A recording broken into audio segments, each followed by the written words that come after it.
feature presentation. Now I have a podcast, ho ho ho, and welcome back to No Flicks Given, a podcast where we're trying to figure out if this is a Christmas movie or not. And I am one of your lovely co-hosts, Peter. With me as always is Connor. Say hello, Connor. Hello, Internet. Matt. Hey, happy holidays. And Frank. Hey, everybody. Legitimately wasn't sure if we started or not, so this is great. So we have this is part one of our December holiday guide to prepare you for Christmas movies, and we wanted to do something a little fun this year where this is not a competition. We've done a Scrooge off in the past. We've done random sort of Christmas movie selections in the past. This year we're asking the question of non-conventional movies: is this a Christmas movie?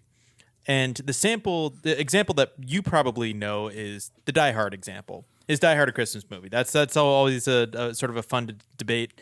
We decided to sort of take that out of the box and make our own selections to try and determine whether or not these movies that have some connection to Christmas are in fact Christmas movies. So the first movie that we are talking about today is, I believe, Matt's selection. Do you want to introduce your movie, Matt? We're going in release order for the movies we've chosen. So I of course, went first because I have chosen another Vincent Minnelli film to inflict upon everyone. 1944's Meet Me in St. Louis.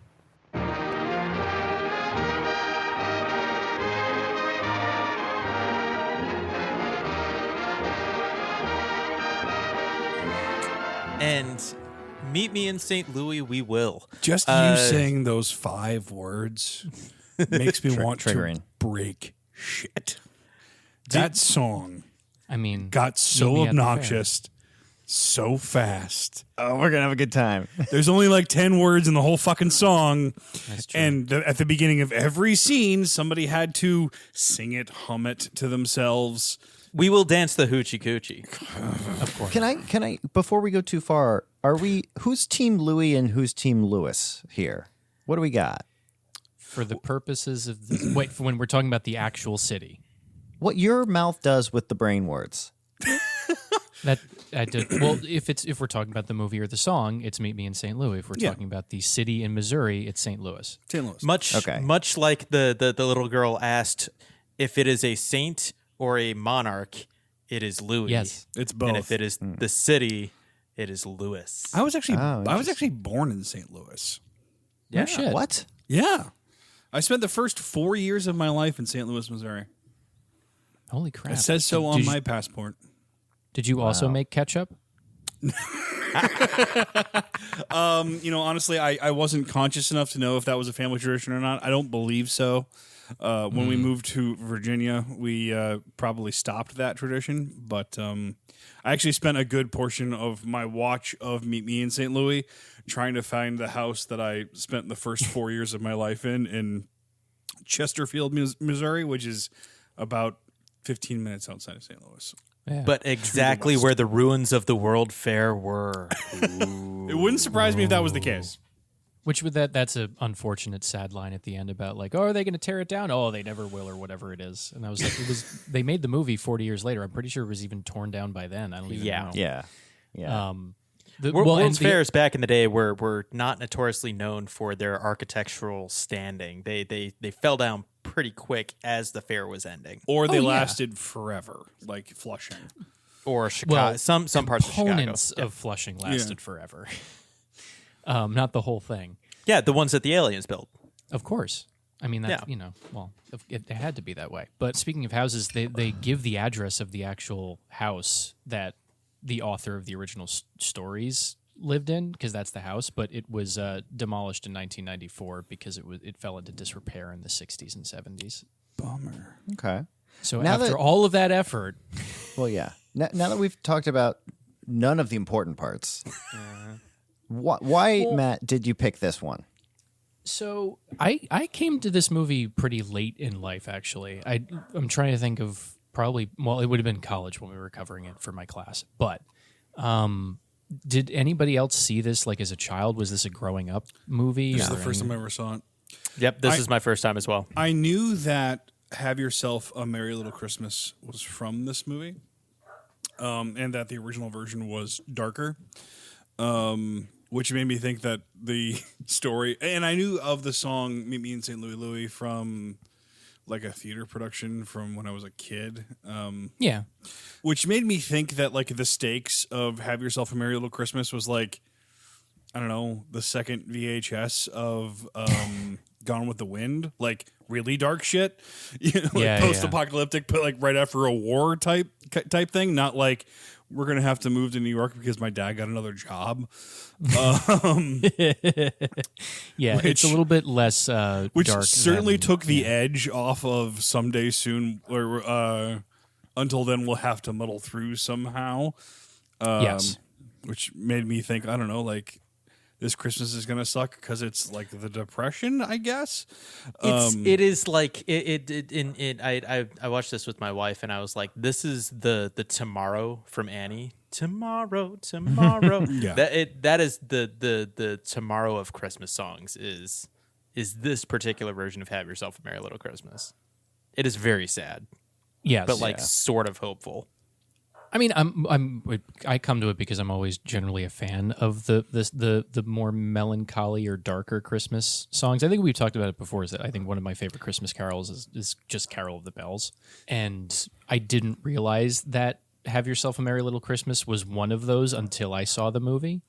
Obviously, the stakes are a little bit lower than like I'll Be Home for Christmas, but or Baby It's Cold Outside. Oh man, I don't want different stakes. That's a completely different set of stakes. That's a whole. Well, you other haven't thing. heard the Kevin Spacey version. Oh no. No. But I have heard the Bill Cosby one. Oh boy. No, so I was when we were talking about unconventional Christmas movies, I was thinking about a movie that, for me, the crux of the film is everything that takes place on Christmas Eve. So like that's why it's important, and so. To me, and it was released in December too, so like they intended it to have some sort of a Christmas spirit type of thing going on. But I think that the elements that it espouses about the idea of, and obviously this is a privileged upper middle class white family living in essentially the South. And so maybe before we get into whether or not this is a Christmas movie, let's talk a little bit about what the movie is about, because I knew nothing about this movie coming in. And I was like a little surprised to find out what it was. Well, I'm curious what you thought. What did you think going into it? I'm curious.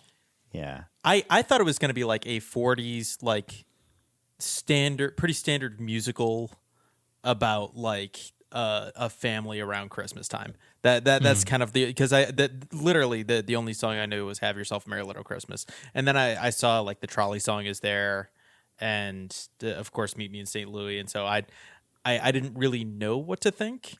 I knew Judy Garland was sort of the protagonist, and that was about it. Yeah, I had never seen this movie before either.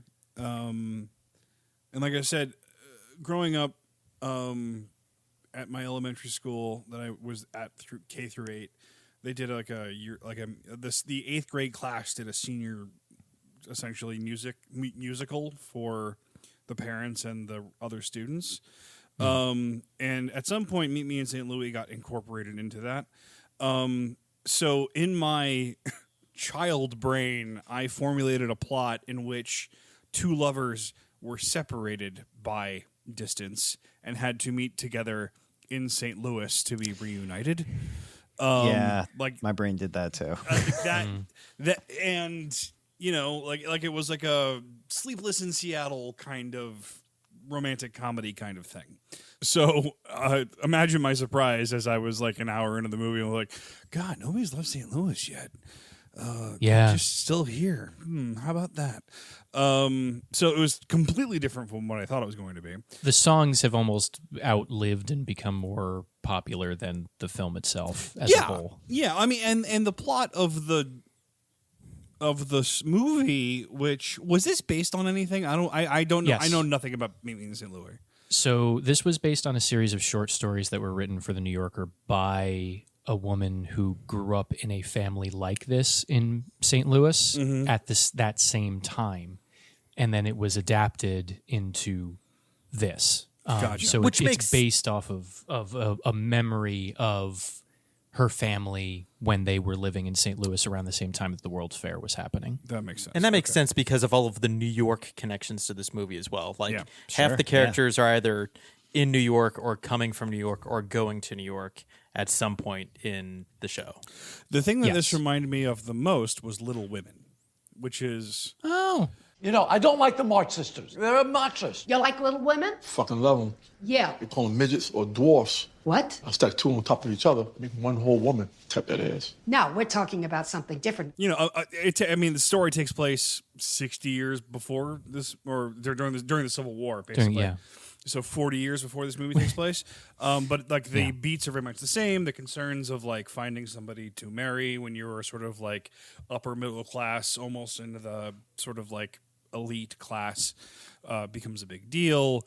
It's very much from the perspective of women, and there is a big sort of like front-loaded Christmas aspect to it. Actually, my mom, we make fun of my mom every year. She plays the Little Woman movie from the 90s with Winona Ryder and everybody else that was famous. Kirsten Dunst. Christian Bale. And there's literally like, I don't know, 20 minutes of a 2.5 hour long movie that takes place during Christmas. And she's like, no, it's a Christmas movie.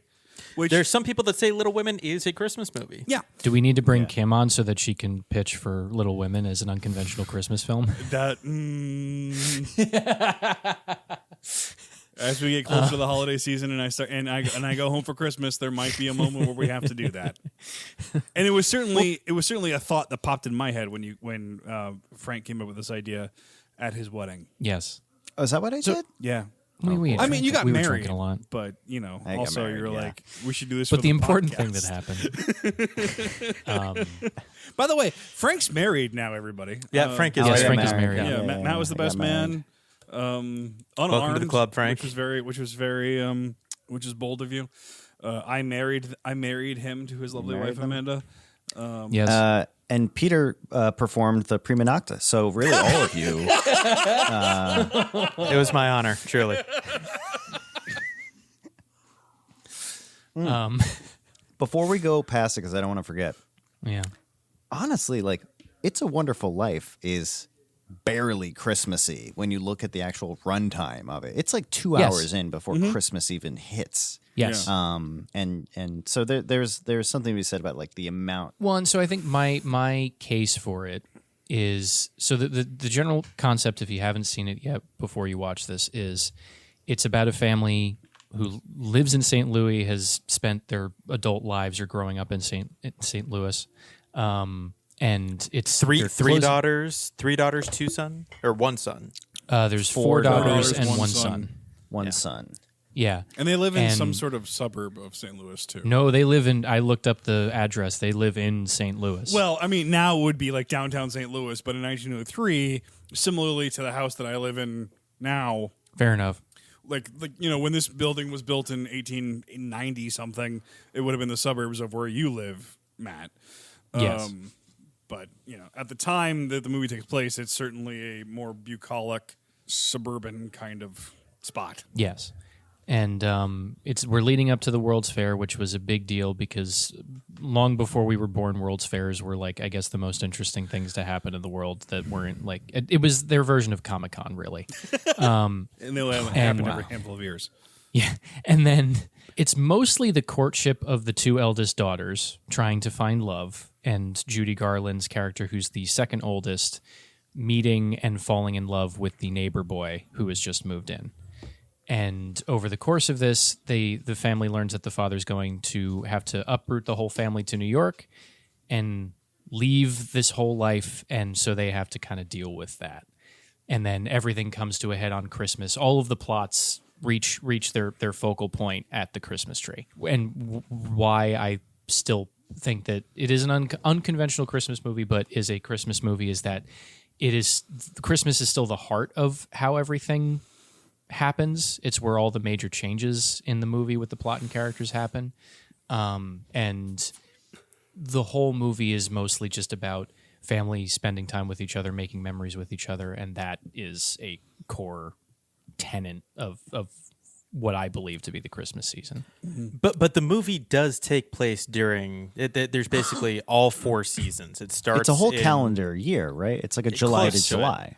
Yeah. Well, I think it's like July to like April. It's midsummer to the June beginning to- the yeah. beginning of spring. yeah. Okay. Yeah, of 1903 into 1904. So we start in the summer and we end in the spring. But yeah, to Matt's point, the climax of the film kind of happens during the winter Christmas season. Yeah, the spring period is pretty quick. Halloween is its own major Can we thing. talk about Halloween? To talk about Halloween. Yes, I know this this is is the a Christmas best part of this episode, but Halloween we are might all be the best part. dying to talk about Halloween. Yeah, this might actually be a Halloween movie. Like I want There's an This argument. children's bacchanalia. Yeah, no, I want a movie that's 2 hours long that just takes place on Halloween on this particular street. Because the Halloween It's wild. that is portrayed in Meet Me in St. Louis is not even the Halloween of, say, Halloween or Halloween 2, where there's like a bunch of suburban kids trick-or-treating from house to house, and they're all in costumes. That's great. No, the Halloween of Meet Me in St. Louis is a post-apocalyptic children's bacchanal where they dress up as Hobos mostly. They're But they mostly also- all but- in drag, though. but they're also cross-dressing. All of the girls dress Yeah, like yeah. boys, all the boys dress like girls.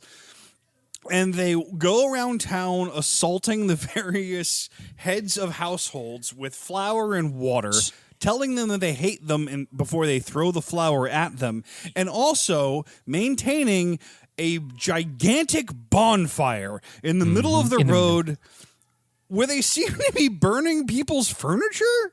Yes, there was a bed frame that Yeah. ended up in that bonfire. Yeah. But if you look, it's all discarded stuff. It's all like trash. I guess. Okay. Also, the maximum it- age for participation in this is 12.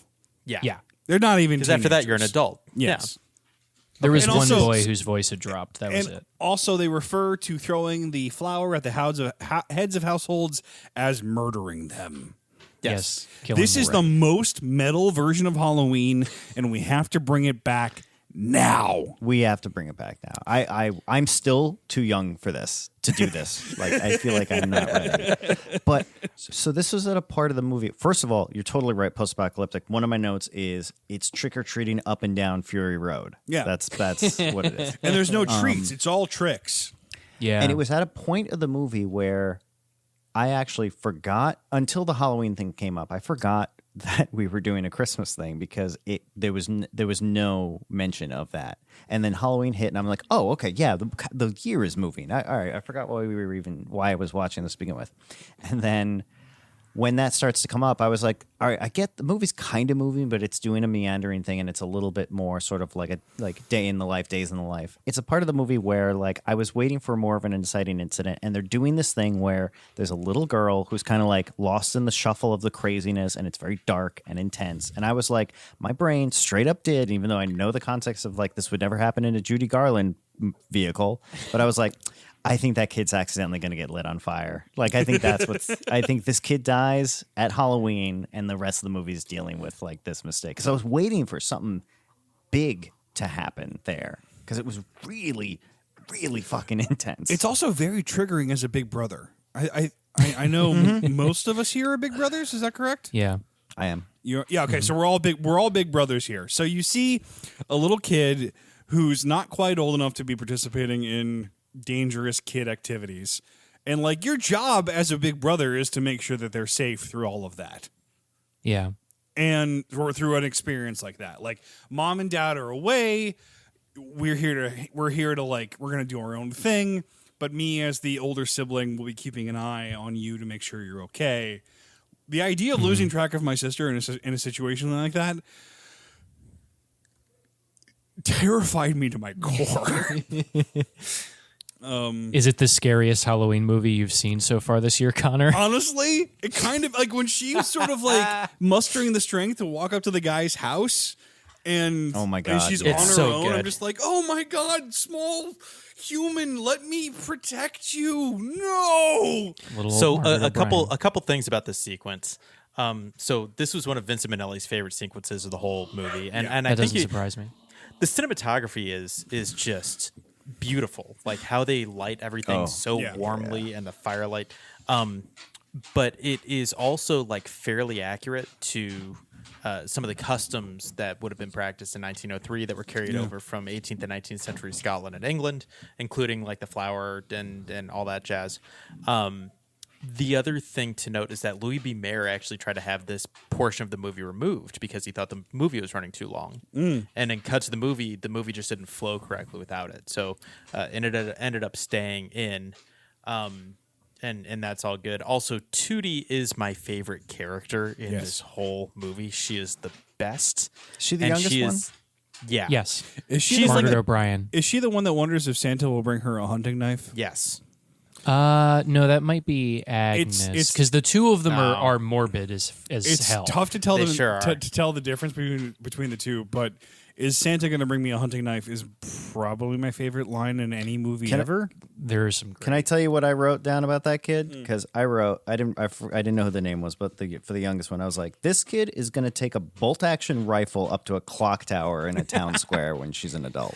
She's a prototype Louise Belcher. Yeah. Like Or she's Wednesday fantastic. Yeah. You're right. Well, and like she talks about the dolls that are dead that she's buried in her backyard and having to move them, and The it's, joke it's about great. having to I love dig it. up all those dolls before they leave town is fantastic. No, this is the last Vincent Minnelli movie we watched, The Pirate, was a very broad sort of musical comedy and Spectacle. spectacle. And I said at the time that my favorite parts of the movie was when they dropped all the musical shit and was just a comedy. Meet Me in Yeah. St. Louis is a more condensed version of that exact same feeling. When he drops all of the musical pretense of setting up people to sing beautiful songs, which is great. I love, and that's nice to be a part of. When it's just pure comedy, like a child saying, "Is Santa going to bring me a hunting knife?" It lands so much better for me than Totally. than the characters standing and delivering a song. I agree wholeheartedly with that. Well, and she has that early scene with the Iceman when she's just riding around with the Iceman doing his rounds. That's and fun. like she has like three things where she's like, my doll my doll has 3 fatal diseases. Yeah. It's like, you only really need one. He is the perfect straight man to all of her. Like, I love the antics. Iceman. It is a great. Is that the same scene where she is worried about her cat going missing? No, that's an earlier It's scene. right She's after, worried I the think cat's that's her- I missing, think that's her older and she sister. threatens the fuck out of an adult. Yeah! because- Yeah, both Agnes and Tootie are She like metal. lists the organs that she's going to stab.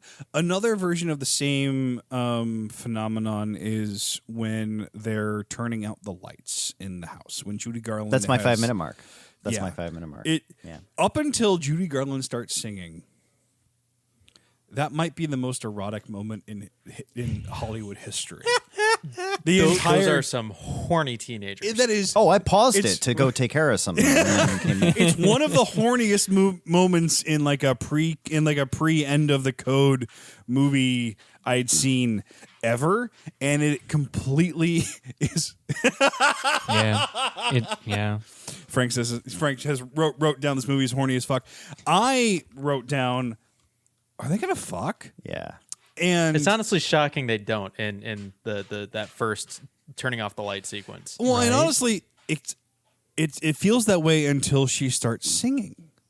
Yeah. When she starts singing, all of the erotic tension is just pulled directly out of the scene, and it becomes Judy Garland singing, which is nothing wrong with that necessarily, but it turns the. you definitely have to wait fire until down. you definitely have to wait until the putting on the corset scene later on to feel that fury again.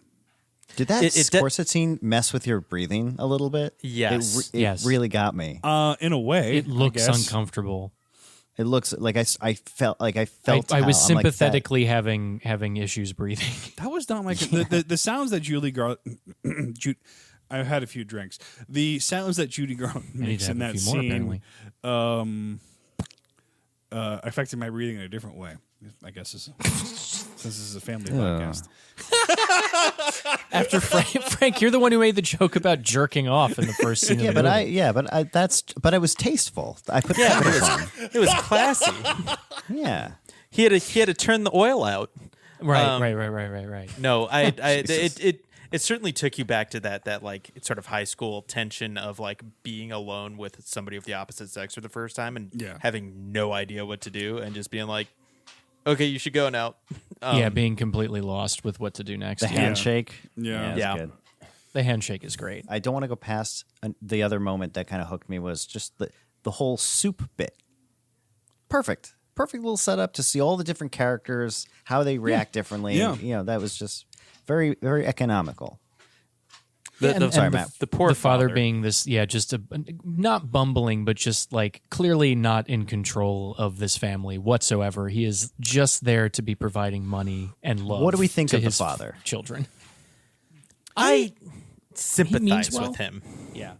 Do you think that's because we're basically his age and we don't want to talk about it? But like it is kind of like To look it up. I wrote down because I don't think the movie. I think he's supposed to be the stern, antagonistic figure a bit. Not that he's a bad guy at all. And the movie doesn't want you to think he is, but like he is the obstacle and he is a thing that you have to sort of work around. But watching it in today's context, I wrote down, this is the story of a kind, loving breadwinner whose family hates and ignores him. But they're also just like living their lives without him because like That's it is the very Rent-free. clear that Rent-free. like, Gotta add that.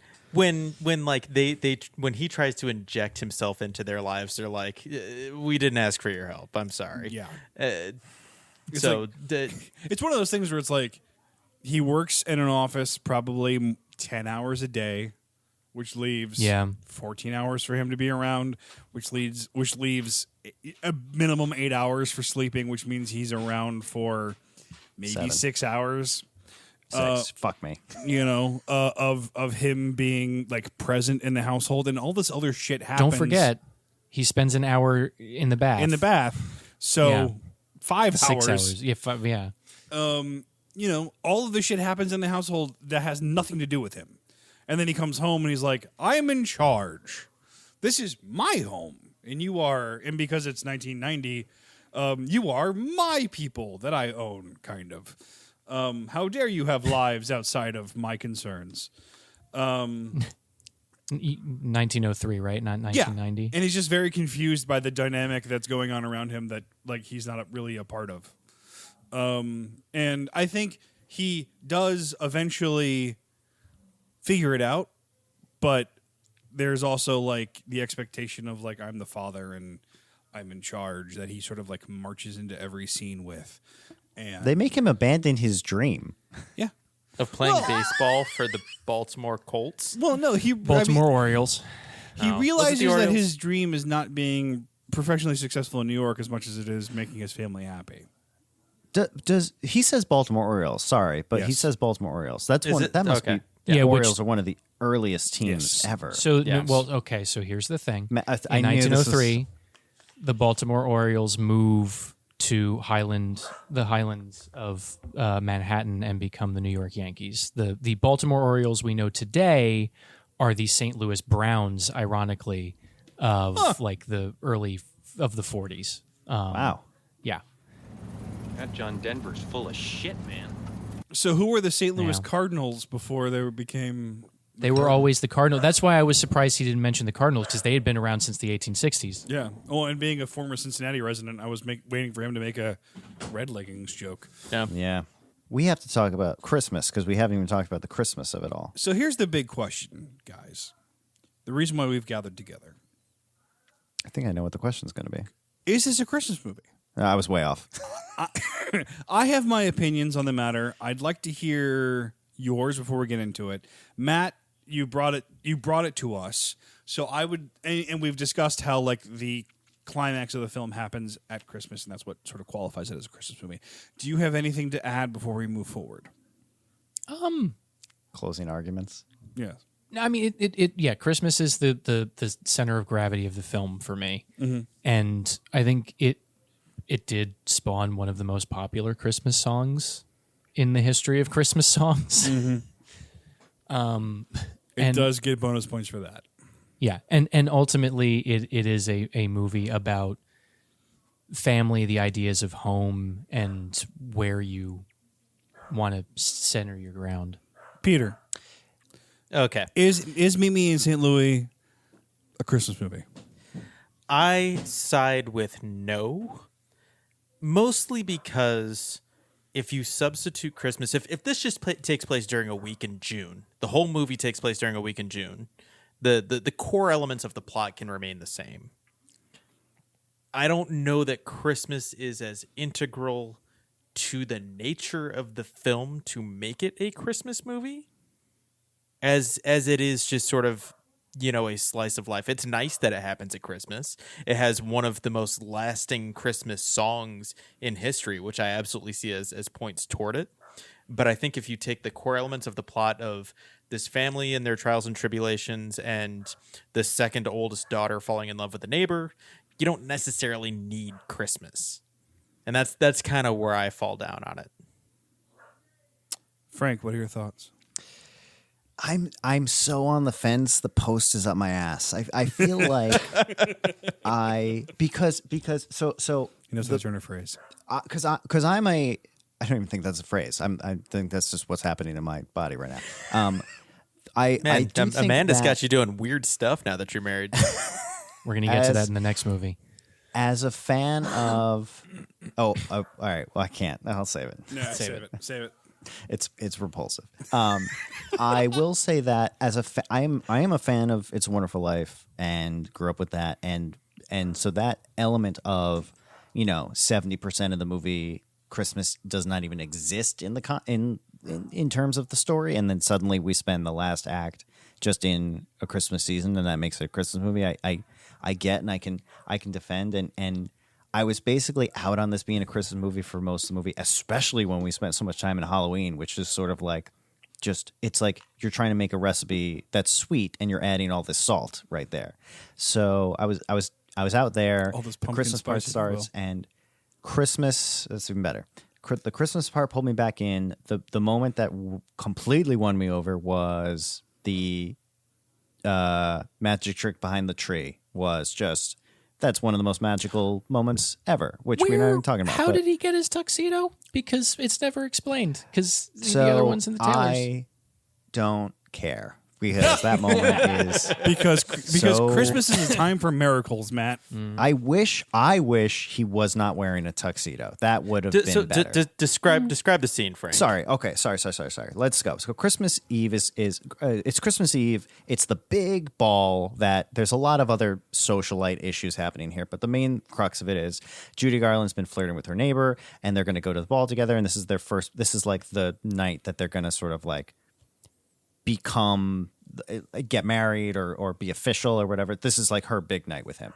He doesn't have his tux. He couldn't get it. He basically doesn't have a tux, which means in this era, you just can't go to the event. So he doesn't go. She goes with her grandfather instead and is at this event doing all this dancing around. And the grandfather seems to have been in on it, where he rigged it where he's dancing with her and he dances her behind, like away from the dance hall and behind the big Christmas tree, like a 20-foot tall tree. So you actually lose them behind it.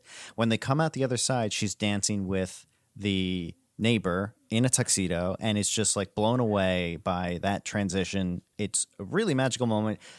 I knew it was coming and I wanted it to happen, and it was really sweet. He has a tuxedo on. They don't explain where he gets it. It doesn't matter, but like it is the right amount of Christmas magic to finish out Matt's argument there. But then the movie goes past Christmas so far that I'm like, okay, if it ended there, no argument. I feel like we would all be pretty much on the camp of this is a Christmas movie because it does nail the Christmas part. But it doesn't resolve in the Christmas season. So I really don't know where I'm going to come down on this movie with. I think I might have to still go the Christmas movie route, though, if putting a candy cane to my head. Say mistletoe to your head, Christmas movie. Yeah, I think so. Yeah, Mistletoe's poisonous if you eat it. That's right. Connor, where you at? I struggled with this quite a bit. I think Our lives are so easy if this is giving us. I think that, to me, the thing that makes Christmas special is the anticipation. It's 2 days before Turning Christmas. down the lights. Exactly, it's turning down the lights. It's waiting for this big moment where like everything in your life that's wrong doesn't matter for a day. A day that we put aside the concerns of the physical world, and all we have to do is express how much we love the people around us. And that happens in this movie for sure during the grandpa boyfriend behind the tree transition. That said, so much about this movie is not about that. It's not like they're waiting to get to Christmas to have a big climactic moment. And I almost wish that when mom and dad, the mom and dad of the family were like singing a song by the piano together, they were singing a Christmas carol of some kind.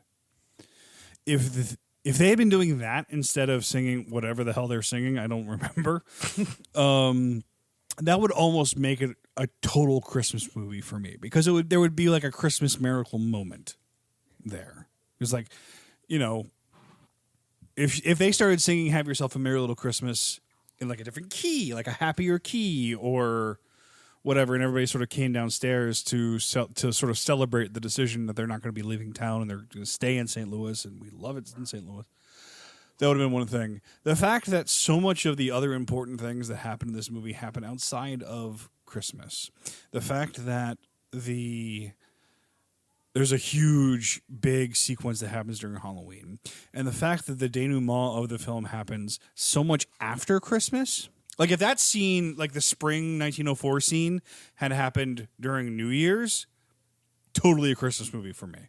But the fact that it ends with nice weather kind of kills the whole this is a Christmas movie vibe for me. Which is a shame, because that's the shortest sequence of the movie by far. Yeah. Oh, very much so.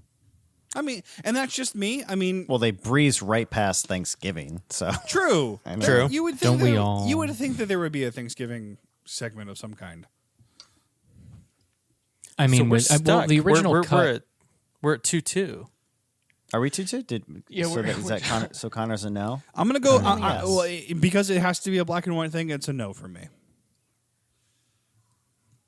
Man. By the way, the original cut of the movie was over 2 hours. They made him cut it down to what it ended up being, an hour and 50 something. Thank Yeah, God. it's close to 2. Yeah. Connor, I think, is done with Vincent Minnelli for the foreseeable That's the future. thing with him is like I could give a shit about. That's the thing. He's Connor, what are you giving this movie out of 5 stars? out of 5 stars. I give this movie. You can go half stars. You can go 3.5. 3.5. The thing is, Vincent Minnelli, to me, he's known as this musical movie maker, and to me, of the 2 movies that we've watched so far that he's directed, the musical parts are the least interesting parts to me. The parts that I agree. Yeah. The parts that I think he's great at are the broad comedy shit. Do you know why that is? Why is that? Because almost all of the musical parts are just people standing and singing. Yeah. And the parts that actually have movement are far more dance focused. The songs rarely move the plot forward, or not. They don't move it forward enough in a as meaningful a moment as you could. It's kind of somebody sort of reflecting on something that has happened, as opposed to having action or something drive the plot. Yeah. Well, if I can go even further, it's even the plots are so good and the characters are so good that the drama is rich enough where all the musical numbers are taking that like nourished subtext that he's built and bringing it to the surface in this very bland, flat lighting. Right. Where it's like there's a lot of musical numbers in this where it's like, no, I want to just see that in her face. That's the thing about this movie. Peter, your wife has often told me that like the point of musicals is that the feelings that you're feeling cannot be Are so- contained yes. and must explode out of you in a big musical moment. Judy Yeah, Garland it's- and dude, whose name I don't remember, turning off the lights and almost fucking, basically, to me, it says enough about what's going on in that moment that she doesn't need to sing about it. They should just fuck. Or he should mess it up and leave. Or they should be singing as they're turning off the lights. Yes! Or he fucks it up so bad, she sings a song about how bad he fucked it up. Also that. Can we talk about the 5-minute part of this movie where we're pretty sure he strikes a child? Yeah. Briefly, because we got to come back to the Christmas Yes. question. But yeah, let's do You that. could be Team Tootie, whatever the name is, but like Tootie. that girl is a monster of a person, and he could have been executed for that if she did not come clean. And everyone plays it off like it's this cute little thing, but like that's really not okay, dude. Well, yeah. It was 1903. certainly- The rules were different. Because once Judy Garland finds out that she was lying about it, you watch, she's just about to wail on her ass. Yes. Yeah. She comes Also, close. there's part of Yeah. me now that wants to have my ass kicked by Judy Garland. Is that weird? Did anybody else feel that feeling? Yeah. Oh yeah, I want to run full speed into that wall of hair. She walks up on that porch and just starts wailing on the guy like the guy from Raging Bull. Did anyone look it up? How old she was in this? Too young, No. probably, 22. based on our track record with Judy Garland. 22. 22. She always comes off very. She's still in this. She seems like she doesn't look it, but she acts. You just get that she carries herself like a full-fledged adult. Yeah, well, it's because she's a Yeah. really good actor. Is the thing. Like She's really good. that's the shame about the way that Hollywood sort of chewed her up and spit her out. Like she's so fucking talented and delivers. for a reference, go back and listen to our episode of The Pirate about just how terrible the studio system and I believe Vincent Minnelli absolutely being complicit in how she was basically just drugged within an inch of her life to keep her complacent, basically. Yeah, this movie wasn't necessarily. It wasn't worse, but it wasn't necessarily better by very much. She was still on a lot of amphetamines to get through her scenes, and there was a lot of stuff. But weirdly enough, this is the movie where she met Vincent Minnelli, and they became a couple. and he was what, in his mid-50s at that point, basically. I don't know, but yes, he was older by a stretch. He was older. Yes. I looked it up. He was like 20. He was like twice her age or something like that. Yeah. Can I take you down one quick little rabbit hole my brain did while we were doing this? Yes. Because I had the Make Me in St. Louis song in my head after the movie, and I was like, where have I heard that before? And my brain was trying to figure out where that tune had been, and I was like, I think that's playing on the beach during a scene of Jaws, like in the background as like it's like an instrumental version. And I'm like, Yeah. oh, of course Spielberg would do that. Of course he would throw in a Minnelli like number somewhere as like a little reference that only he would get. And I went in and it took me a while to find what that tune was, because it's just a background thing. I'll play a piece of it somewhere in here.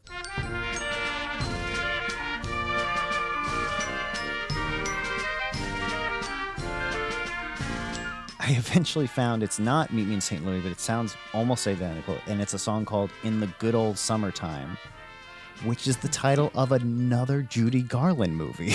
He does love his musicals. He does. This is like a classic song that you would hear on like a carousel. You'd hear Oh, like yes. yeah. the version from Jaws, well, the other song, Yeah. it sounds just like a carousel like tune. Yeah. Well, and in The Pirate, we had the Make 'em Laugh, Be a Clown comparison Yeah. too. There's a lot of very similar songs floating around in this era, I feel like. I hate that clown Yes. song so Wow. much. Make 'em Laugh's real But- good. So it's a split decision, gentlemen. Yeah, we need to bring in a Yeah, third split. party. The audience. Yeah. Let me go ask my wife. Yeah, I like to say that now. guys with Honey. guys with wives, go ask yours. I don't have one, so it'll be an odd Oh yeah, number. there's three of them, so it's an odd number. So That is Amanda true. will Didn't actually watch get a this. decision. I'll Yeah, have Amanda to. didn't watch this though. I might make Katie. I've been making Katie watch Hallmark Christmas movies the last couple of nights. Yeah. Because Yo, can I just? I real love quick, bad movies. You want to know what we watched last night? That weird Rob Lowe in Africa. Christmas movie. Yeah, no. It's way more about elephants being poached than you would think. No, it's Rob. Oh, man. So I did just ask my wife, and she says no, but it is a nice one to put on at Thanksgiving. Interesting. I think that's a really well observed thought, Peter. Because it's more because of the family focus, maybe? Family focus, and it's like anticipatory of Christmas. It like takes you through the seasons and like gets you ready for it. It's like the Thanksgiving Day parade. Kinda. If it's got equal parts Halloween and equal parts Christmas, this is like what I say about Nightmare Before Christmas. I call that a Thanksgiving movie. Great Thanksgiving. Exactly. I say the same thing. Yeah. Well, and in the same way that the parade ends with Santa Claus and gets you in the spirit, both of those movies end with Christmas and get you primed for So this your is a viewing of Thanksgiving Scrooged and Muppets Christmas Carol. Yes. which is a really cute anecdote, but it means Matt's wrong. Yeah, I mean, yeah. That's Well, fine. it's not that he was wrong. It's just that the movie that he brought to us is not a Christmas movie. Yeah. It's not a matter of right or wrong. We're just They're not all going to putting- make it, Frank. That's right. Because wait till we get to yours. Okay. I'm excited. We got to take a drink break if we're going to be Yes. moving to that territory. Any last comments on Meet Me in St. Louis? We're all pretty sure that Grandpa fought on the wrong side of the Civil War, right? 'Cause he's old enough. Okay, so here's the thing, and we can leave it in or cut it out. I don't care. That's fine. This movie was like dancing on the razor's edge of racism the entire time. I Got was very the close statue. right before Halloween. I saw the statue. I saw the Yeah. statue. I was genuinely concerned that one of the characters of any age was going to drop the N-word with the hard R at any moment. And The cakewalk scene is racist. Yes. oh, is it? Yes.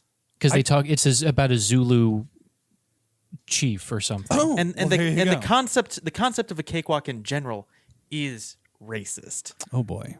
It is a thing that slaves used to do because there was never enough sweets Nice. to go around. Jesus And, Christ. like, yeah. So Missouri, it- man. Yeah, I So- know. But again, like I grew up with cakewalks. I grew Yeah. up like going to church functions and like there's a big tray of treats and you basically played musical chairs until your number got called and then you got to take a sweet. Like that was This is what a we new grew up with. concept. I to was me. I was born in Missouri and raised in Virginia. This is like asking a fish how the water is. It's just sort of like all around, and you don't know where one begins and the other ends. Connor's like one of those Germans who moved to South America. So the verdict is not Christmas movie, also racist. Possibly racist. Definitely very horny. That's kicking Matt Very, while he's down. very, very horny. Yeah, a little problematic, but very horny. Which Yes. There's if that's- nothing if- wrong with that. And there's If nothing that's wrong your- with it being horny. Yes, there's nothing wrong with it being horny. That is the true spirit of Christmas, though. A little problematic and a little horny. God bless us, End of everyone. segment. Yeah, end of segment. That is the end of the segment. We will cut Yes. to jingle bells and Yeah. Santa Claus saying hi, saying hello. Yeah. You wouldn't go down on Mrs. Claus? Come on. I mean, no, I'm a generous. I mean, I'm it's Goldie Hawn, isn't it? I'm a generous lover. We will dance for hoochie coochie. You will be my tootsie woopsie if you will meet me in St. Louis, Louis. Meet me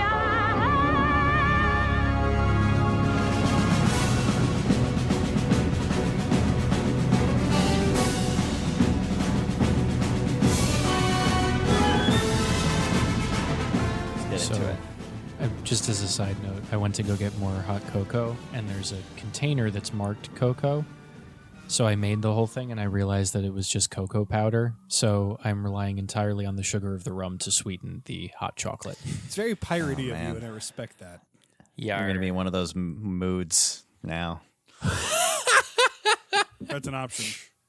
I have One of extra, those moods, I have extra sugar. I could run some down to your place right now if we wanted right? to. Well, apparently the traffic is going to be completely blocked by whatever the fuck is going on. Fair. I'm checking the Jersey City. Sorry, I'm just checking the Jersey City subreddit real quick to find out like if somebody else has reported. Hey, I by mean, the I way, can see like, out your window. It looks like a flock of penguins moving oh no, towards the square. oh no.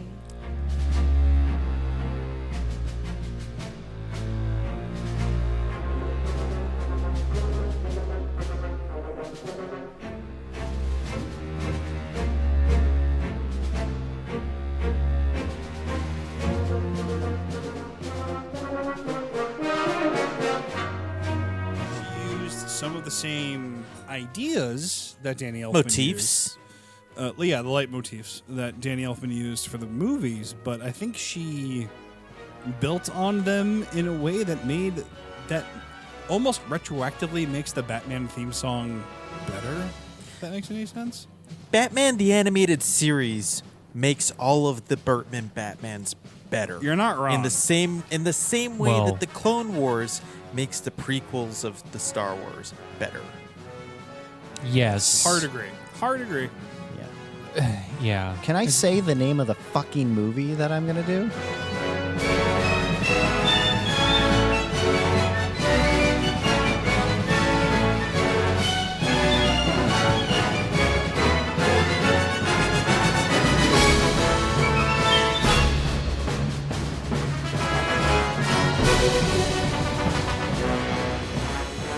The audience has probably narrowed it down by this point, but Frank, God let us damn. know which unconventional Matt Christmas had movie all you this were- fanfare, and he had a red carpet rolled out. So welcome to the second half of this episode's conversation about is this a Christmas movie?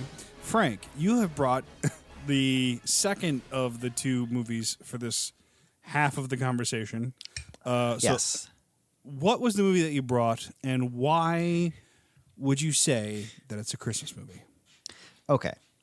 I picked Batman Returns mostly because I've been dying to cover this movie because it's just fascinating for a lot of the same reasons Streets of Fire was. It is bonkers. I love this movie so much in so many weird ways. It shouldn't exist, basically. So that's aside. I really wanted to just have a discussion about what the fuck happened in 1992. But on one level, it shouldn't exist.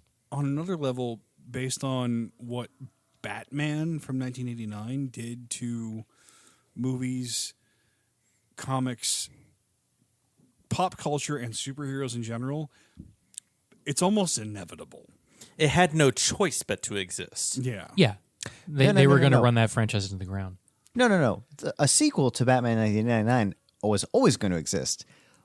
What they made is absolutely fucking bananas for a second movie in a blockbuster series. Yeah. This is insane.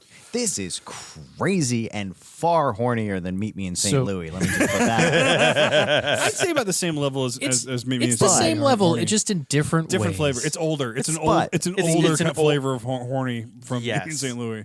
They've experimented. The Christmassy part of it is it's as Christmassy as far as iconography and visuals as Die Hard, which I think is universally considered a Christmas movie, half as a joke. But I mean, if the court has ruled, then you have to maintain consistency. So based on precedent. The sheer amount of snow and decorations and presents and how many Christmas themed pieces of this there are, and the fact that the whole thing takes place like in December, basically, with nonstop snow, and in one of the most underratedly amazing looking Gothams that we never really talk about. It's amazing. This one's looking. crazy. I got the 4K of this one. I hadn't watched it yet, so watching it those big designs are insane. It's not my favorite Gotham City by far, but it is really cool and really expanded upon it. It's a little bit that one set. Yeah. I do wish the New York Hall of Records had the words Hall of Records carved out of rock on the side of the building. Pretty great. But before we go too far, there's a couple things that it's doing to sort of lean into the Christmassy thing. The Penguin is evil Santa Claus. He's literally makes a list of children, and on purpose they're clearly using that Santa element and calling attention to it. So he's literally stealing kids instead of giving presents. He's actually Krampus. I just took it in the Passover angle, and I was like, he's just God. In the Old Rugrats Testament. Passover or the one? The Passover where all of the firstborn children were killed. Yeah. They made a holiday out of a Rugrats episode? Hold on. So I mean, we are not alienating our Jewish audience like that. The Christmas thing is more of an excuse to talk about this movie. And honestly, this is as far as a capital B Batman movie goes, as far as like what constitutes a Batman movie, this is the worst example of a Batman movie by far. This is an incredible Tim Burton movie. That's but a hot take. That's a hot take. No, it's not. Not like it's poorly made, but as far as a movie about Batman, this is absolutely not a Batman movie. See, This is a Tim Burton movie that happens to have Batman in it periodically. Yes. This is what it is. This is what it is. Sorry, It Peter. is a Catwoman movie, and we can argue about that. Yeah. Well, it's So, a Peter, Penguin movie, but So, Peter, a Will Ferrell movie is Talladega Nights and Anchorman, right? A movie with Will Ferrell in it is Wedding the fuck? Crashers. old No, school. well, no. I was going to say, what's the one where he's Stranger Than Fiction. Stranger Than Fiction? It's Stranger Than Fiction. Like that's a movie with Will Ferrell. That's the difference I want to make there. This is Elfman at his most cocaine.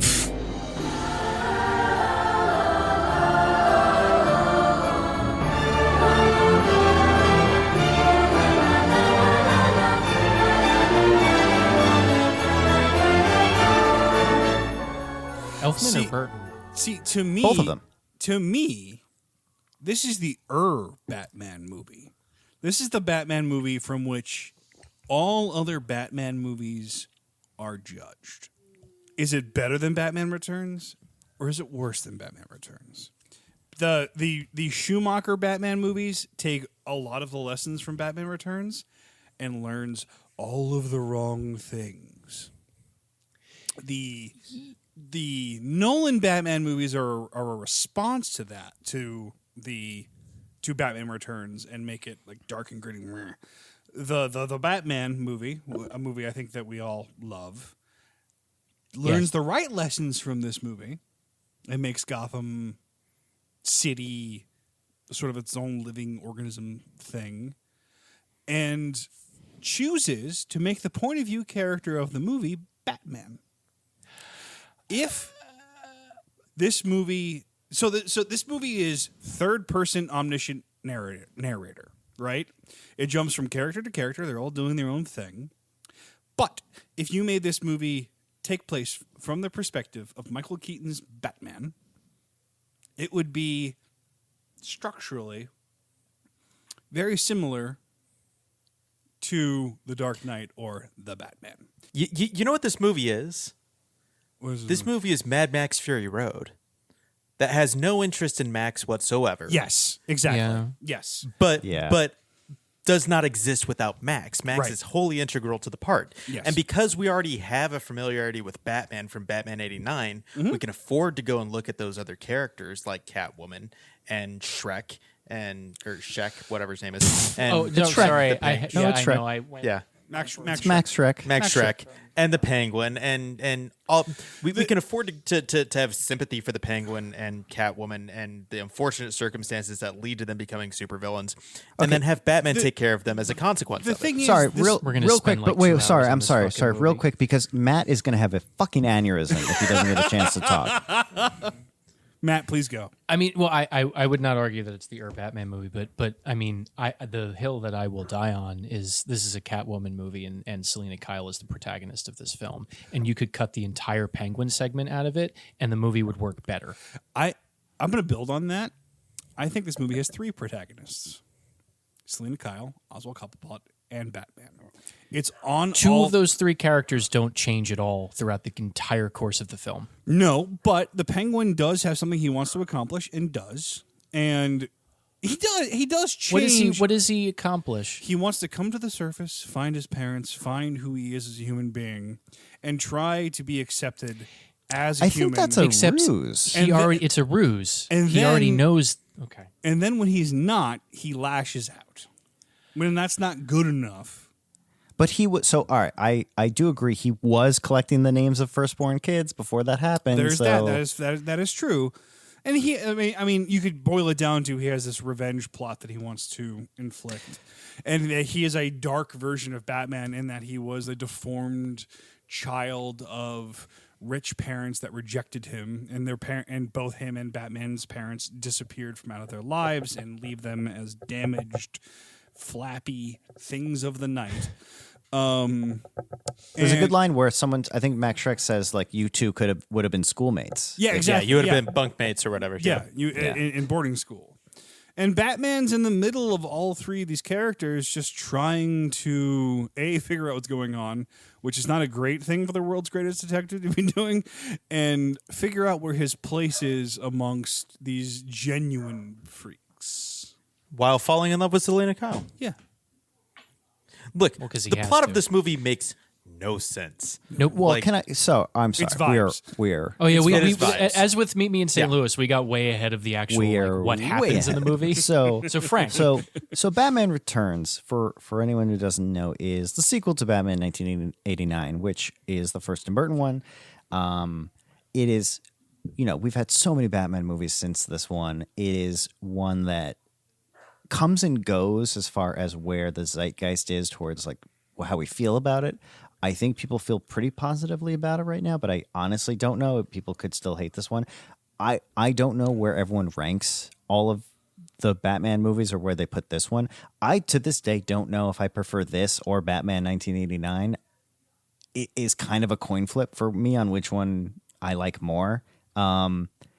This one is absolutely fucking crazy. It's so, you cannot look away because, like, regardless of the Batman of it all or the Christmas of it all or the Catwoman of it all, the way it's like built structurally, narratively, is so insane. A baby eats a cat before anyone has talked out loud in this movie.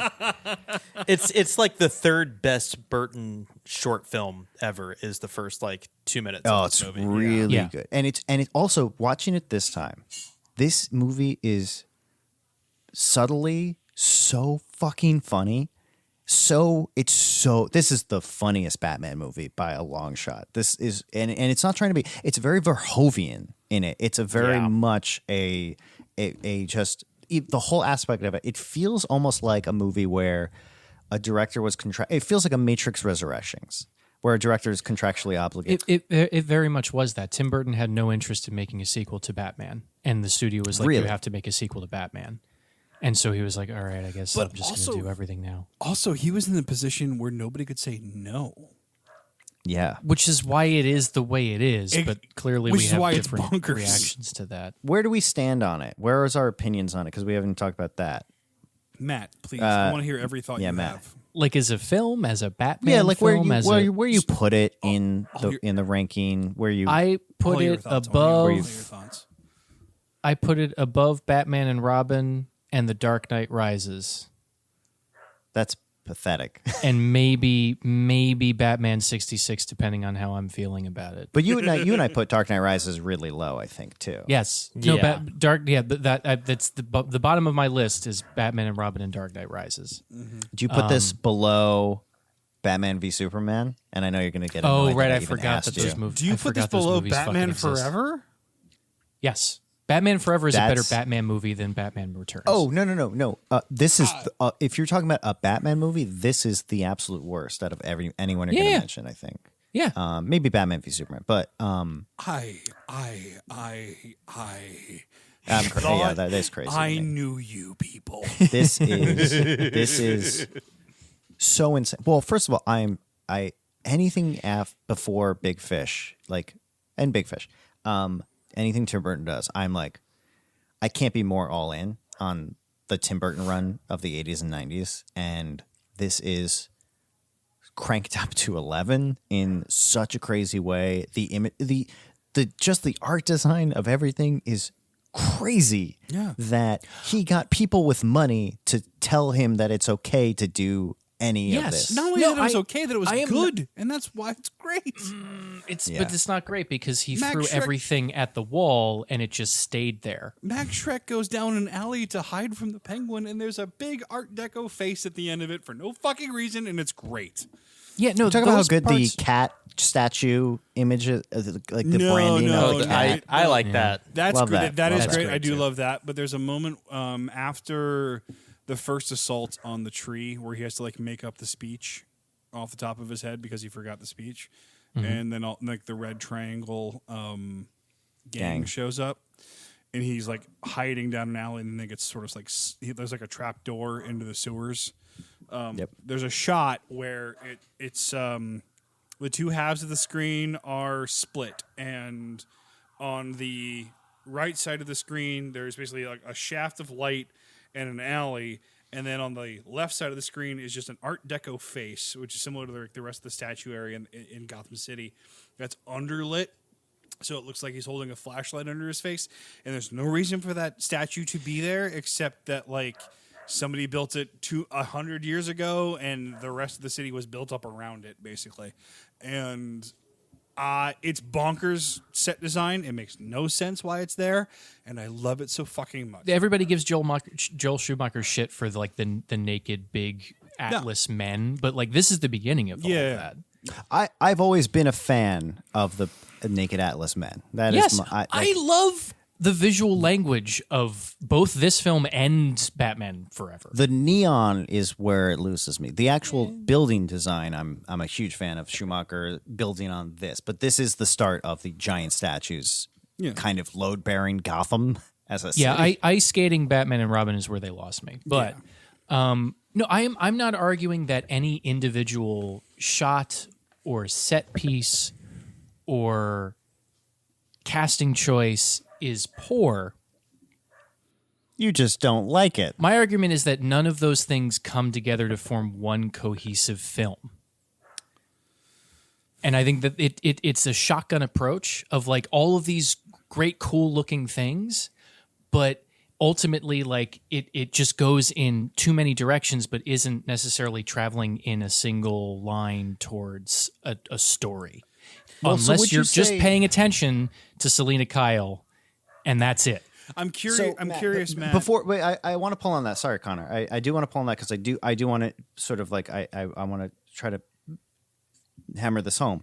So I think what you're saying is a lot of the pieces of this stem from unrelated parts of like Tim Burton's past, Elfman. Like they're all taking all of these things that they wanted to do and using this as the movie as the excuse to sort of put them in to one place in a lot of ways, like visually, artistically. It's a lot of different, the coming together of a lot of like I guess unrelated, but also pieces of all of their, what makes them who they are, and that those pieces do clash. Not unlike how you'd bring ornaments to a tree when you're decorating with family members, where the only thing that really brings it together is some sort of angelic but usually creepy female figure at the top holding it all together. Is that what we're saying? Perhaps. If the spirit is willing. It is, I guess, Christmassy just by default. This was an argument that I had in my head while I was watching the movie was I need to stop thinking about this as watching it as a Batman movie because I dislike it as a Batman movie. I need to look at this with the focus of this is just a Christmas movie and then just play it like that. And then that was when everything shifted of, okay, we're watching this character, Selena. Let's forget that comic books exist. We're watching a character, Selena Kyle, get murdered by her capitalist boss and then have to figure her shit out. It's a over rom-com. the course of 2 hours. Yes, a little bit. A rom-com in only the way that I would enjoy it. And that component totally fits the Christmas theme. Honestly, like all of the taking down of unfettered capital, like this is like a couple of tweaks away from turning into a Christmas Carol adaptation. Would you say that the events of Batman Returns take place during one magic Christmas? I've never wanted to. Well, it didn't happen on screen. I've never wanted to storm out. I mean, of there this are room. multiple Well, it didn't fathers happen that on do screen. get shot in the face. I was going to say that. If only that father had 9 lives. Yes. Peter's That was so the upset trick. right now. All right, Matt, where do you rank this as far as a Tim Burton movie? Not obviously Batman movie. I would never disagree with that. It's a terrible Batman movie. I like it okay. This is the thing, is that it is a train wreck to me, but I enjoy watching train wrecks. So like I am more You're interested me when we did Streets of Fire. I'm sorry. This is exactly. I am more interested watching this than I am watching Willy Wonka and the Chocolate Factory or Charlie and the Chocolate Factory. I am more interested watching this than like pretty much any of his later efforts, even anything like with CGI. anything with CGI And less cynical. Less cynical. He is clearly trying to just do everything that he possibly can with all the money that the studio is giving him, and I don't hold that against him. I just don't think that it feature film. Yeah, he's still very young in his career. Yeah, I'm not faulting him for just completely turning the dial up to 11 for everything. I just don't think it cuts itself down into a cohesive story. Again, when I forget that the Penguin exists and I stop caring, and I focus everything on the Catwoman arc, it works for me so much better. Because I swear to God, if you cut the Penguin, if right now, just the finished product, if you cut all of the Penguin scenes out of this movie, it still works. And I would argue it works better. Yeah, but Matt, I want to tell you another story about another man that isn't quite as cohesive. His name was Jesus Christ. Oh, God. We're not doing this. And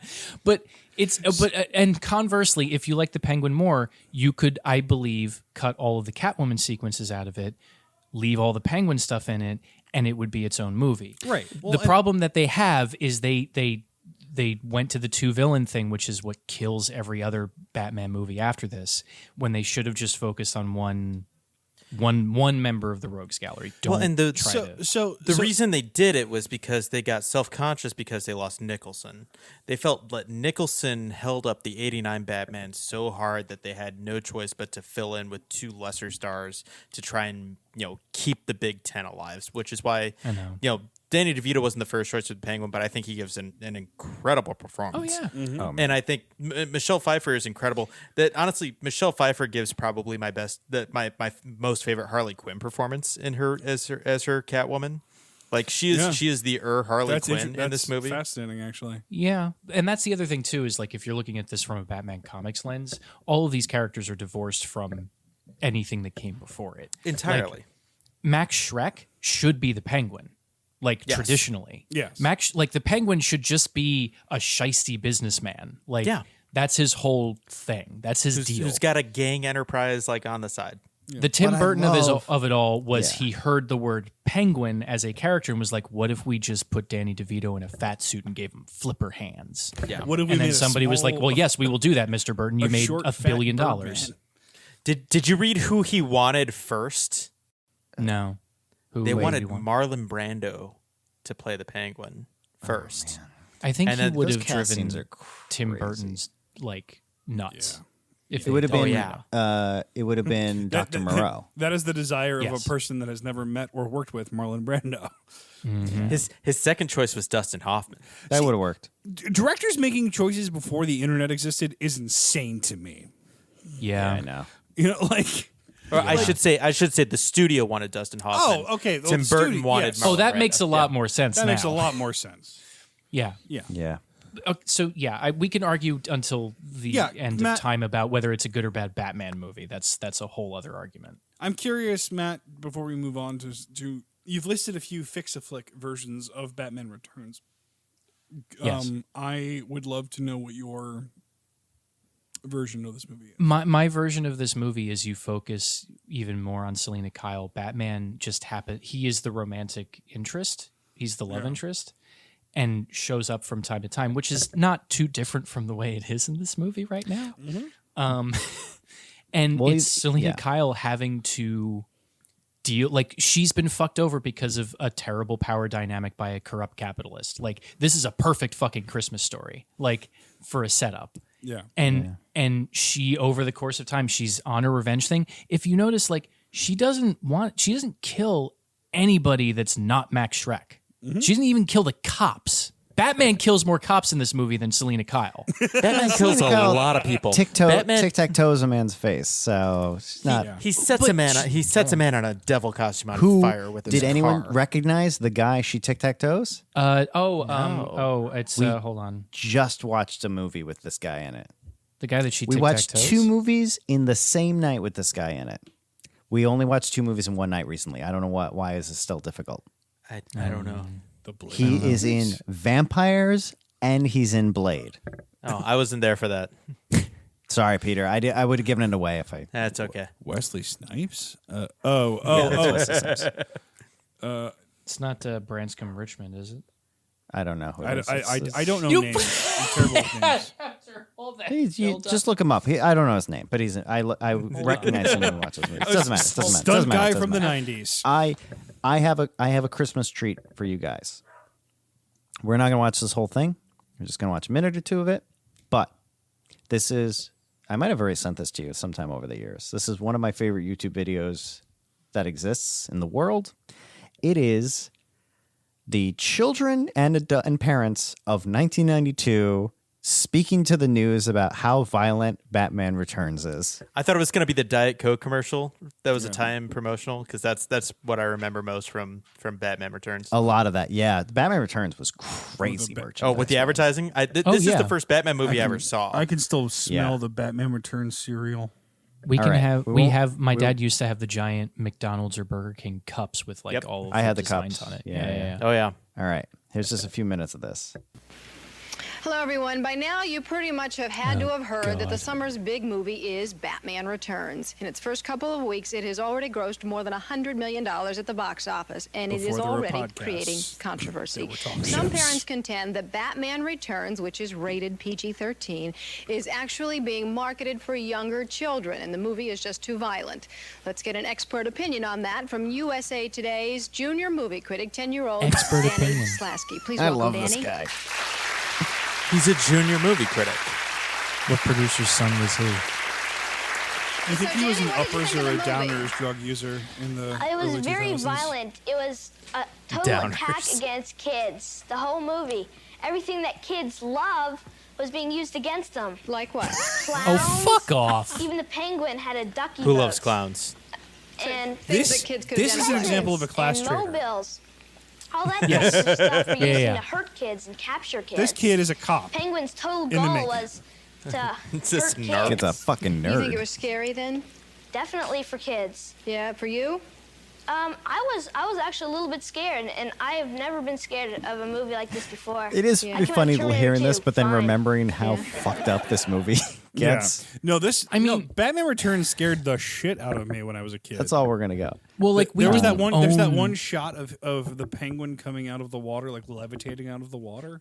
Oh. And so 92, I was 4 plus. I was like 6-ish when this movie came out, and I thought the penguin was going to do that in the toilet, so I refused to poop for like a couple of months just because I didn't want the penguin to come out of the toilet at me. I had an imagination, you know. That's children. My sister was born in 1992, so like we never owned it because my dad was never a fan of it. He thought it was too whatever. But the prevailing image in my head from when we rented it once was when the penguin comes back from the dead, belching black fluid, and then gets like military funeraled by his fellow penguins. Like That just same scene. Yeah, it's in there. seared in my consciousness. Yeah. Yeah. It is. My mom only recently, and I should have known, but she only recently admitted this. She pretended to accidentally break the VHS tape so I wouldn't keep watching this movie because she was so horrified. Like parents, really imagine having a 5-year-old and thinking this is like Thor. Or like, and like Ant-Man. Batman. This is starting to explain a lot more about you, Frank. Now, Batman the animated series came out like when this movie came out. Like it was like the same year, I think. time. Yeah. So like we're just like, Batman. I fucking love Batman. Did you guys did you guys ever play the Super NES Batman Returns game? Yes, and this I carried a lot of like information over from this. Also, why is the penguin in league with the clowns? Is that ever explained? So yes. So this was the thing is that this is where you learn that he was always a bad egg. Is that while Bruce Wayne is doing research, he finds out that like there was this traveling circus for 30 years, and there was a bird boy who kept, and then like everywhere the circus went, children would go missing, and like so that's the gang is the. See, the I was defunct hoping it circus. was like the Joker's dead, and so the clowns. No, but it is. angle. Yeah, no, There you're is right. some It of is, that. it is weird that it's still clown based, but I think astute movie watchers will pick up that the Penguin is a bad egg when he eats a kitten in the opening scene of the movie. He's just misunderstood. And it's also shaped like an egg that you would never eat. That's good too. That's my shot him in the face moment. Yes. Yeah. The Sorry, go ahead. if you have the opportunity to play the Super NES version of Batman Returns, the video game, highly recommend it. One of the best brawlers of the early 90s. It is good. If I could play it right now, I would. You probably can. I probably can. I don't have those tech abilities to do that, but I'll build a Raspberry Pi emulator for you, Connor. please do. Come to my house and we'll beat up clowns together. Okay. We have to get, because I would love to. I'm actually This is sorry the problem I that you this. picked Batman Returns. Yeah. There's too much of an onion to unpeel one for thing, this but shit. before we get to the Christmas debate, I want to play a little bit of box office game with you. This is the third highest grossing movie of 1992. The two higher grossing movies are both aimed at children. Can you tell me what they are? One is a sequel, one is a Disney movie. 92 would have been Beauty and the Beast? No. Aladdin. Aladdin is I ran the so you guys highest could grossing walk. film. Yeah. The sequel makes me want to think of Back to the Future 3, but I think that was earlier. That was earlier. It was earlier. 90, I think. 92 sequel aimed at kids. Live action? Live action and a Christmas movie. Home Alone 2? Home Alone 2, Shit. Lost in New No York. shit. Ding, ding, ding. That's good. That's good. A movie that we fixed Wow. on Fix-A-Flick. Two right, of the yes. three highest grossing movies of that year were Christmas movies. That's funny. Well, Which we're is about to find out. Kind of about to insane see. because Home Alone 2 came out at the very end of the year, like Thanksgiving time probably. When did I will when say- did Batman Returns come out? Look it up because June. I should have. Came out That's in June. It's a June insane. movie. June 16th, So, 1992. so while we're discussing Christmas movies, I think it's important for us to take a moment to think about when these movies come out in the year. Because some movies come out and they are celebrations of Christmas. Because they come out around the Christmas season, they are about Christmas. They usually come out either right before or directly after Thanksgiving, and they're there for people to go to the theater to celebrate Christmas. Meet Me in St. Louis is going to be tough because movies didn't come out in the same way that they did Yeah, by the it time the was 90s came around. It was a December release generally, though. That was one of the things they were talking about was for Minnelli was as tradition going over budget and over time. Yeah. And one of the things that they were at least happy about was that he was going to make it for them to be able to release things in December. Yeah. Well, the release dates that come up on Wikipedia, so grains of salt when it comes to that. Meet Me in St. Louis was released November 22nd, 1944 in St. Louis. And then November 28th, 1944 in New York City. So you have to imagine that it went wide for most of December. That changes the dynamic a little bit to me in my mind when it comes to thinking about if a movie is a Christmas movie. Matt, please go. My one point on that is I think we all watched this, but I will mention for the audience who hasn't, if you can look up Props to History on TikTok. He does a video about kind of Christmas movies. And one of the most Christmassy Christmas movies, the original Miracle on 34th Street, was a summer movie. No shit. Yeah. It came out in the summer. Should we try to get him on this podcast? I feel like we could If probably he's do that, willing, right? well, God, why not? He has an open invitation. Absolutely. Well, I think we need to do more than that. Hey, Props to History. If you want to come on the show, you just send us an we might email. need to send him an active invitation. I don't know if we don't have a beam with his symbol in the sky. I need to get a sense here of where we stand on is Batman Returns a Christmas movie. Matt, I think you're I'm going to go with you first. I would say yes. I think it's still like with all of my foibles with this movie, I still think that comparing it especially with Meet Me in St. Louis is more of a Christmas movie than Meet Me in St. Louis. It takes place entirely during the Christmas season. The themes are very Christmas Carol-esque, and I think that there's enough there to it, not only music, set pieces, everything, that I think that you could put this into a rotation for Christmas movies if you have a very specific leather fetish. PVC. Where do you think I got it? So, to me, when it comes to is this a Christmas movie or not, That's a whole thing. All right. the question that I ask is, does this pass the July test? If I was going to watch this movie in July, would it make me excited for the Christmas season?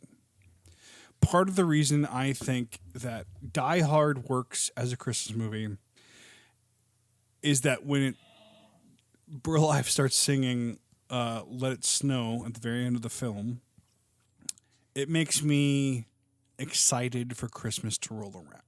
I think that Batman Returns, in certain segments, not for the whole film, passes the July test about 80% of the time.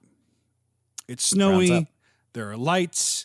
That's definitely like a B minus C plus Christmas movie, which I guess, since it doesn't fail, means that to me it is a Christmas movie. The July test is tough. Meet Me in St. Louis. I've never heard of the July test. That's really interesting. It's because I just made it up right now. All right. To me, Meet Me in St. Louis does not pass the July test. And some of that is just the way that I celebrate Christmas. Like the way that the family in Meet Me in St. Louis deals with and celebrates Christmas is so separate, so divorced from the way that I celebrate and anticipate Christmas, that their Christmas does not get me excited for my Christmas.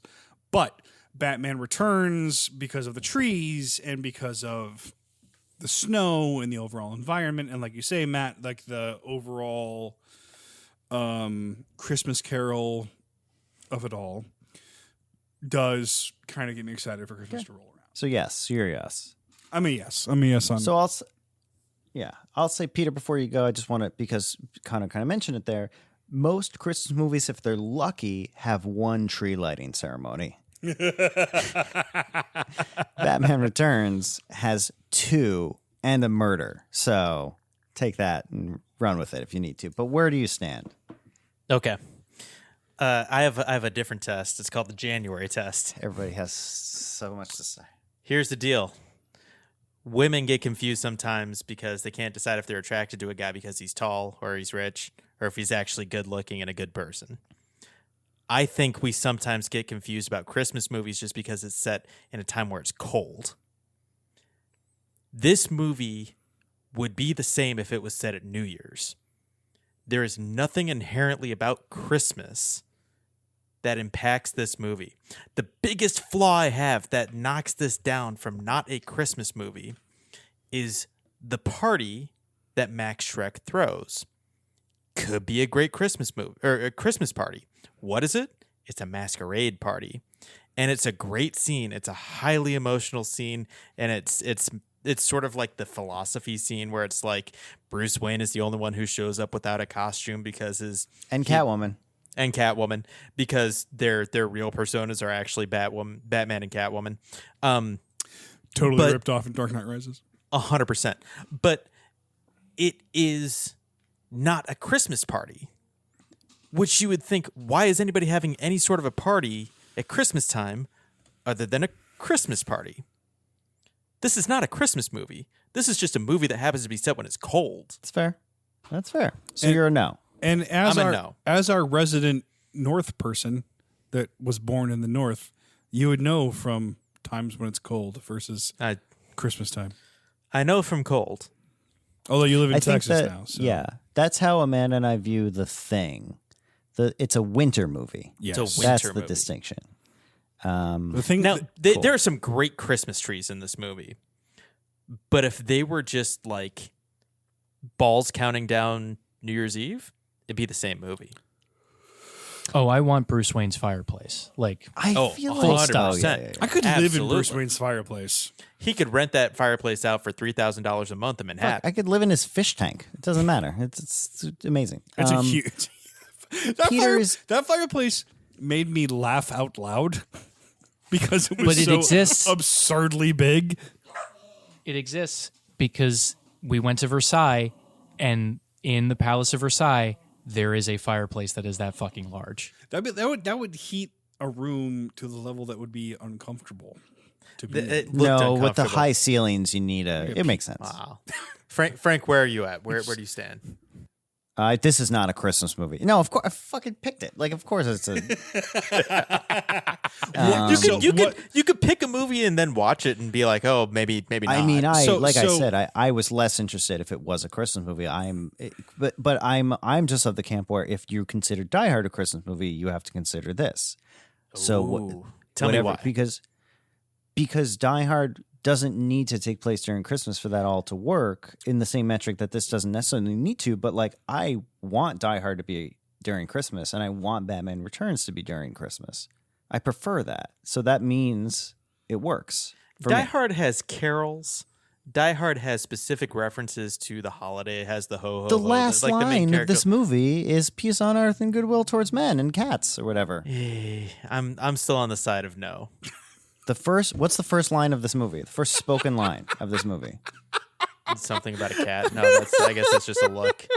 It's fucking Merry Christmas. It's the two people that walk past Penguin's parents bringing him to be drowned. Sure, I'll give you that one. I'll give you that. Or say Merry Christmas. To get Moses. To get Moses. Also, if we're going to make the argument about how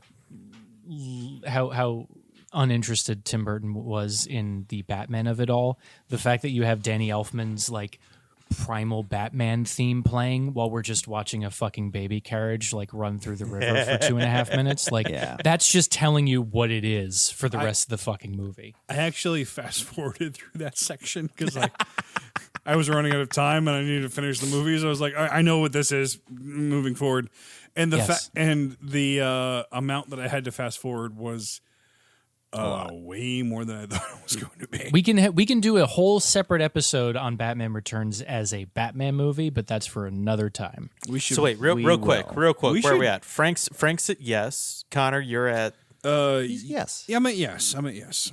Matt, you're at also a yes. Then I'm the only no, guys. This is a Christmas movie. Batman Returns is officially a Christmas movie. It's a Batman miracle.